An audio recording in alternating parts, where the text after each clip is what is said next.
हरे कृष्ण कृष्ण कृष्ण हरे हरे, हरे राम राम राम हरे हरे। प्रिय भक्तों, आज इस वीडियो में मैं आपको पुरुषोत्तम मास महात्म्य का अध्याय 2 सुनाने जा रही हूँ। आशा है कि आप इसे ध्यानपूर्वक सुनेंगे।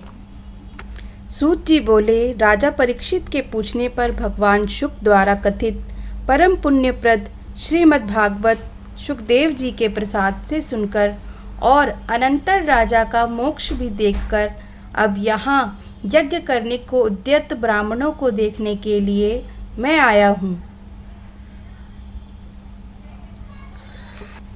और यहाँ यज्ञ में दीक्षा लिए हुए ब्राह्मणों का दर्शन कर मैं कृतार्थ हुआ।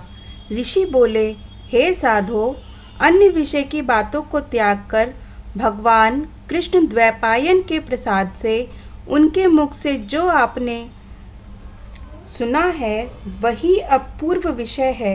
हे सूत जी, आप हम लोगों से कहिए।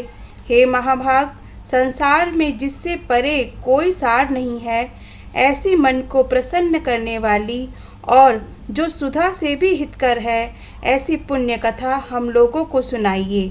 सूत जी बोले, विलोम अर्थात ब्राह्मण के चरु में क्षत्रिय का चरु मिल जाने पर भी मैं धन्य हूँ। जो श्रेष्ठ पुरुष भी आप लोग मुझसे पूछ रहे हैं, भगवान व्यास के मुख से जो मैंने सुना है वह यथा ज्ञान मैं कहता हूँ।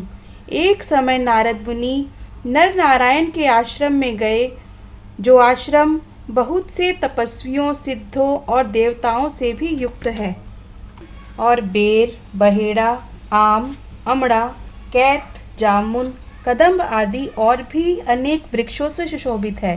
भगवान विष्णु के चरणों से निकली हुई पवित्र गंगा और अलकनंदा भी जहाँ बह रही है, ऐसे नर नारायण के स्थान में श्री नारद मुनि ने जाकर उन पर ब्रह्म नारायण को, जिनका मन सदा चिंतन में लगा रहता है, जिन्होंने जितेंद्रिय, काम, क्रोध आदि 6 शत्रुओं को जीत लिया है, अत्यंत प्रभा जिनके शरीर से चमक रही है, ऐसे देवताओं के भी देव तपस्वी नारायण को साष्टांग दंडवत प्रणाम कर और हाथ जोड़कर नारद उस मुनि व्यापक प्रभु की स्तुति करने लगे।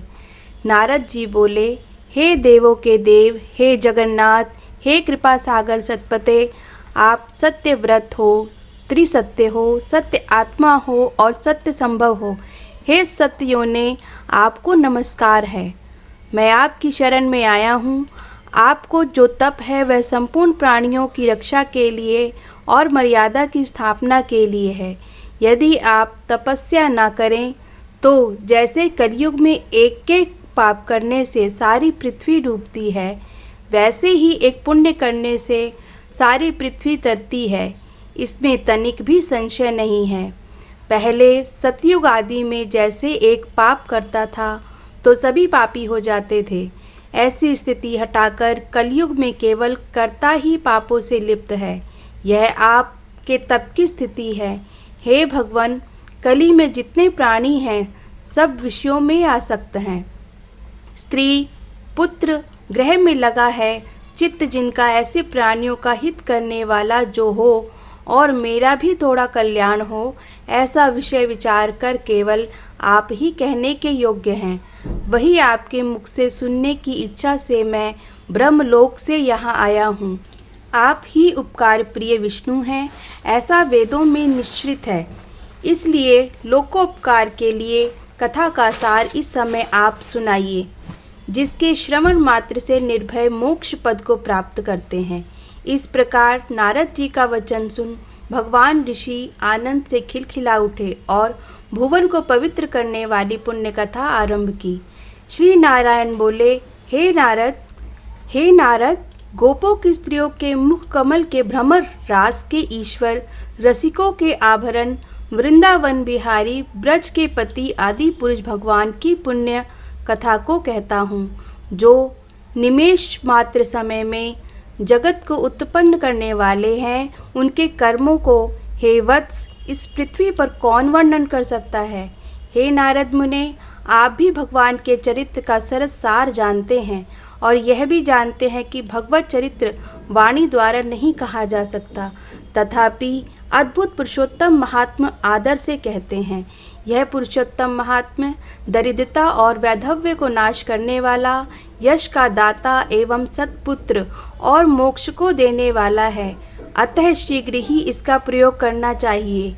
नारद बोले, हे मुने, पुरुषोत्तम नामक कौन देवता है, उनका महात्म्य क्या है, यह अद्भुत सा प्रतीत होता है, अतः आप मुझसे विस्तार पूर्वक कहिए।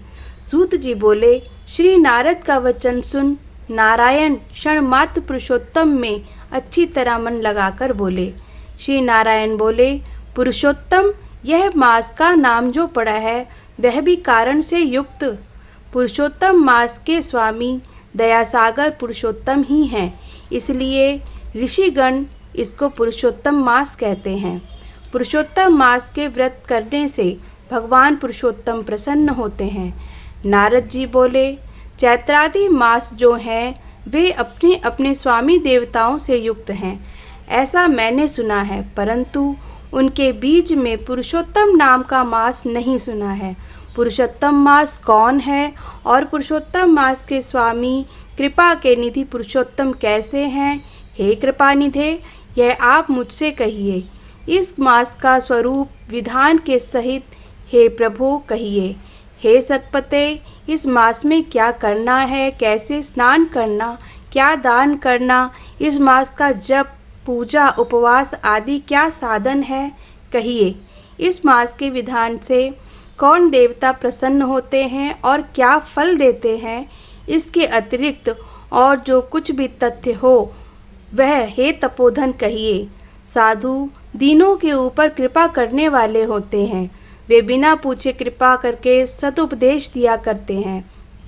इस पृथ्वी पर जो मनुष्य दूसरों के भाग्य के अनुवर्ती, दरिद्रता से पीड़ित, नित्य रोगी रहने वाले, पुत्र चाहने वाले, जड़ गूंगे, ऊपर से अपने को बड़े धार्मिक दर्शाने वाले, विद्या विहीन, मलिन वस्त्रों को धारण करने वाले, नास्तिक, पर स्त्रीगामी, नीच, जर्जर, दास वृत्ति करने वाले, आशा जिनकी नष्ट हो गई है, संकल्प जिनके भग्न हो गए हैं, तत्व जिनके क्षीण हो गए हैं, कुरूपी, रोगी, कुष्ठी, टेढ़े मेढ़े अंग वाले, अंधे, इष्ट वियोग, मित्र वियोग, स्त्री वियोग, आप्त पुरुष वियोग, माता पिता विहीन, शोक, दुख आदि से सूख गए हैं अंग जिनके अपनी इष्ट वस्तु से रहित उत्पन्न हुआ करते हैं, किस अनुष्ठान के करने और सुनने से पुनः उत्पन्न न हो, हे प्रभो ऐसा प्रयोग हमको सुनाइए।